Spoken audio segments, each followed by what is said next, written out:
In October of 2023, I was working as a dog walker in Century City, California. I stopped along my walk to speak to an older woman who was gardening, and I happened to mention to her that I was in the film industry. She then proceeded to stop one of her neighbors who was walking by, an older man. He mentioned that he was a film composer. I asked him what films he's worked on, and he told me he worked on a little movie called A Nightmare on Elm Street. And I said, "Are you Charles Bernstein?" And that's when he knew who he was dealing with here. Bum, bum, bum, bum. What's up, beautiful people? I'm Zach, and you're watching Zach Makes Movies, the channel where we talk about... You guessed it, Frank Stallone. I am currently evacuating the city of Tampa, Florida. I came here to work for FEMA, as I do whenever they need me. But in a rarer case, in my experience, there is another hurricane coming. This one's even worse. It is currently a Category 5 at 175 mile per hour sustained winds. And because this is such a goddamn nightmare, what better film to talk about today than Joker 2, Foie Gras, Lady Gaga, or whatever the fuck it's called.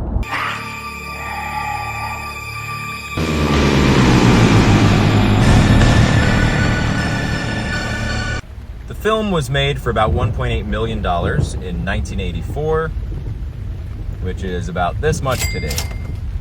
Whenever anyone asks me, and no one ever asks me this, but if anyone ever asks me, "Zach, you're a film genius, what do you think is the greatest movie concept ever made?" Well, I'll tell you. A horror film where the slasher kills you in your dreams. I love that concept so much. Because you get to play around with the slasher genre, but you also get to play around with the psychology of dreams and with the horrors that can come about in an entirely fantastical setting. Glenn?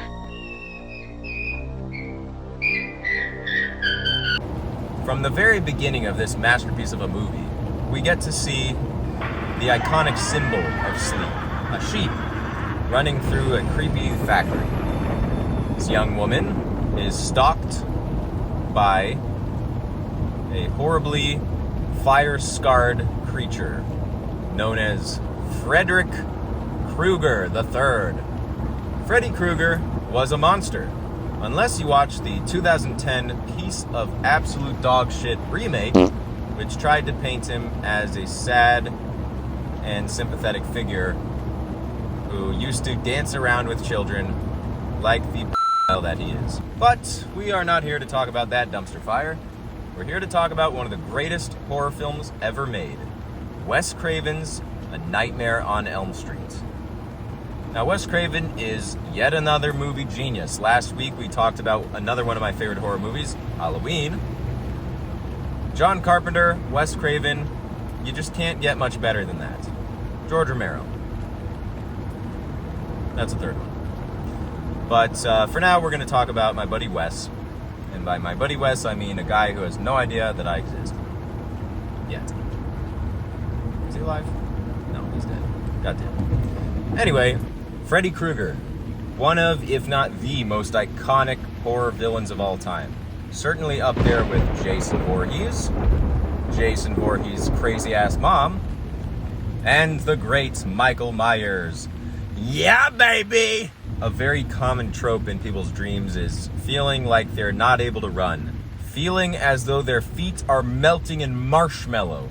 And that's exactly what Wes Craven gives us on the stair steps of this horrid house. This young lady is stalked by Freddy Krueger, and when she wakes up, her injuries have bled through to the real world. It was only a dream. Ah! Mark, is that you? Yes? Take out the garbage. We then meet a fun group of kids led by the incomparable, incredible, vamping until I can remember her name. Drum roll, please.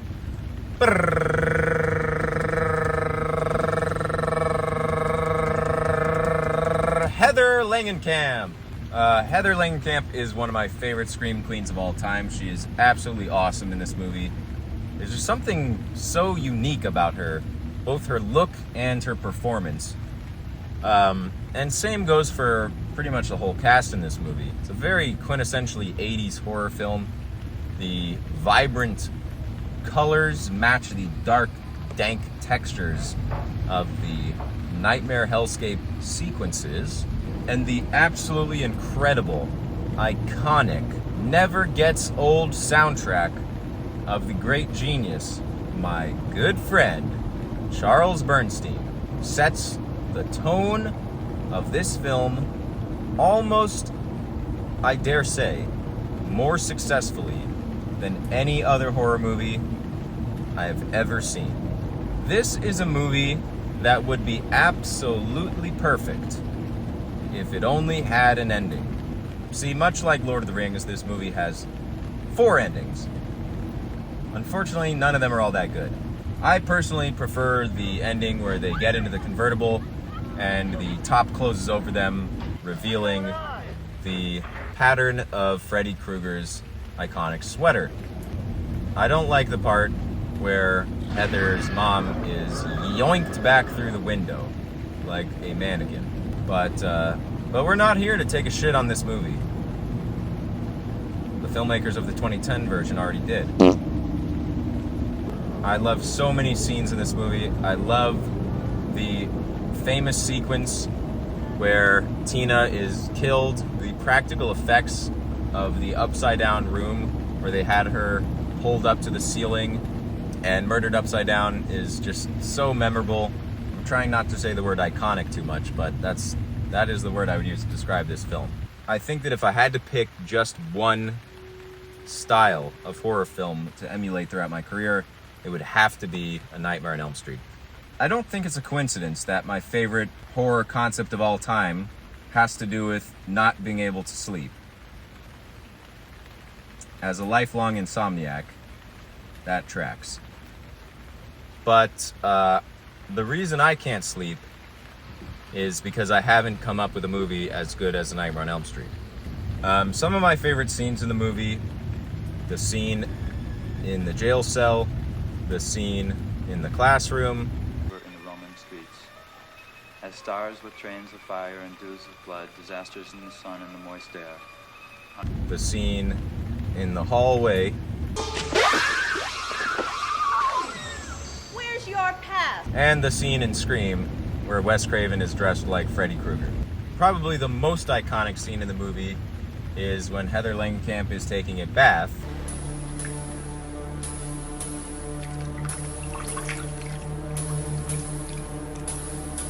Every scene with her lunatic drunk of a mother is entertaining.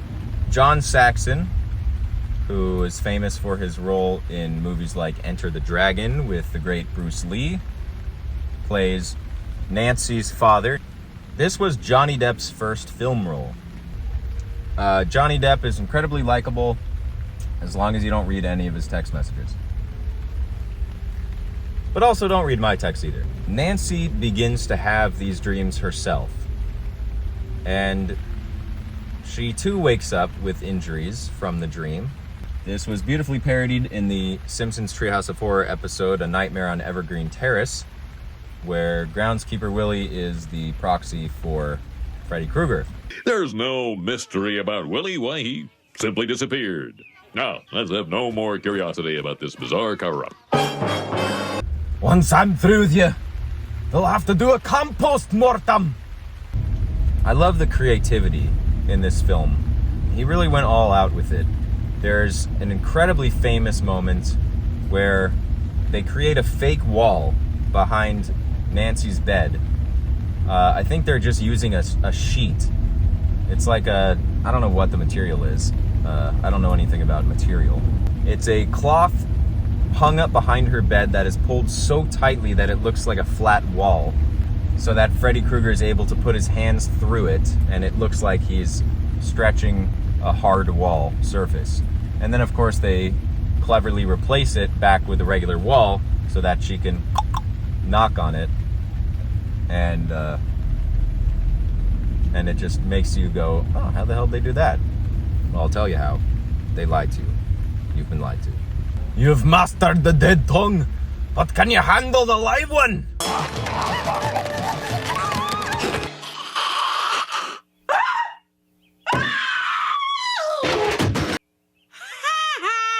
Now, I will say this. The ending isn't the only thing I don't particularly like in this film. I wasn't a big fan of Nancy's Home Alone booby traps. Now, before you say anything, I know this is 6 years before Home Alone came out.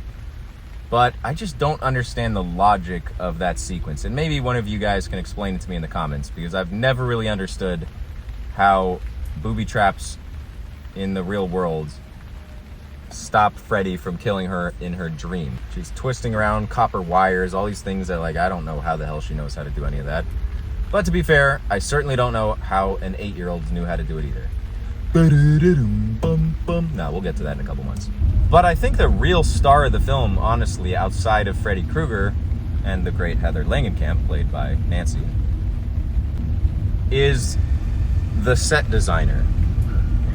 The set designs in The Nightmare on Elm Street are second to none. Except for other movies that I'm just not thinking about right now.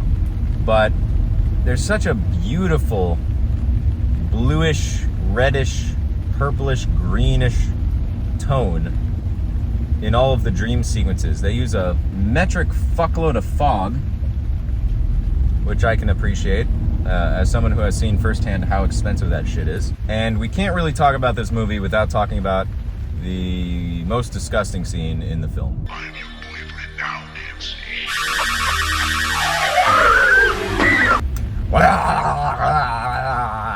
I'm never answering a rotary telephone again. Now, let's talk about the reason that Freddy Krueger is as great as he truly is. We've talked about Heather Langenkamp. We've talked about Jonathan Depp. We've talked about the great Wes Craven. We've talked about John Saxon. But now we must talk about the goat of all goats. The one, the only. Do not try to reboot this without him, you idiots. Robert motherfucking Englund. This guy is the only person who should ever play Freddy Krueger. The second movie's got some good moments in it. I don't remember it all that much. The third one is more memorable. Dream Warriors, a very fun film. I really like the concept. Heather Langenkamp returns again as Nancy. She leads the charge in fighting against Freddy Krueger with a band of misfits at a mental hospital. Giving us a new setting was a smart idea. It's one of the better ways to make a sequel feel like it's necessary. And overall, it is a pretty solid sequel. I like it a lot. There's a lot of great moments in it. Can I ask you something? Certainly. Who gives a fuck what you think? This is it, Jennifer. Your big breaking TV. But there are two Nightmare on Elm Street sequels that we definitely have to talk about. The first is the one and only Freddy vs. Jason. Now, this movie was never going to work in the first place because, of course, you can't kill either one of these guys. And I don't mean within the rules of the world of the films.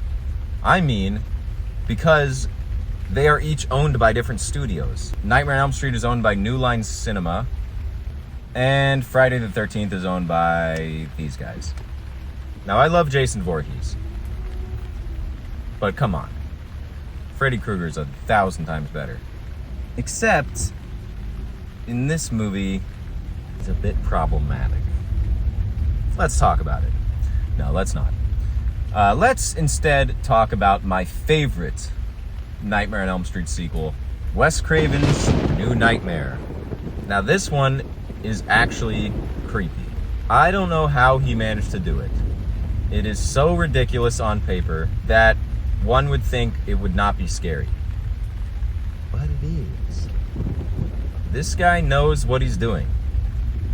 None of the sequels, in my opinion, live up to New Nightmare. And Wes Craven's New Nightmare was years after the original film. Heather Langenkamp is now an adult with her own family.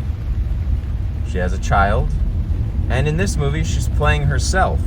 It's a world in which A Nightmare on Elm Street is a movie franchise. And the conceit of the film is that Freddy Krueger still breaks through.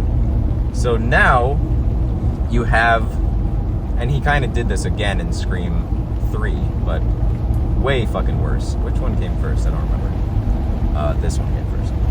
But I love this movie. It's so much fun, and it's so clever how they take a kind of tired old series that sort of was going nowhere at that point and completely revitalized it with this new idea that this killer is so powerful that not only can he kill you through your dreams, he can kill you through a script into the real world.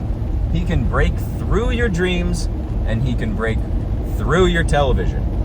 And not in a Gore Verbinski The Ring kind of way. If this motherfucker hits me, I swear to Christ. New Nightmare, of course, takes place in Los Angeles, as it involves the film industry. So we get some earthquake sequences. And of course, the cracks in the walls of the foundation of the home look oddly familiar. We get a very fun scene on a highway. We get a very fun scene on a film set. And Robert Englund, at the height of his powers, is able to show another side of his acting chops as Heather Langenkamp, is now terrified of her co-star. And it's done so well that you, the audience member, continuously question whether this is really happening or not. And it plays along with that classic trope of the story come to life. Anything that Wes Craven puts into the script happens in real life. Similar to Scream 3, which I'm not a huge fan of, but Wes Craven, you can't really go wrong there. But all in all, absolutely phenomenal franchise. Like I said, one of my absolute favorite film concepts of all time, certainly within the horror genre, and it should never be remade again. So stop trying, unless you're gonna hire me to do it. But no, I wouldn't do it. Because like I said, who the fuck are you gonna cast? Nobody. Nobody! Nobody can play Freddy Krueger but the one and only Freddy Krueger. Yeah, Robert Englund, you are the man. You deserve all of the accolades and more. But Freddy Krueger isn't the only horror icon. When it comes to Halloween, the true reigning king is none other than this guy.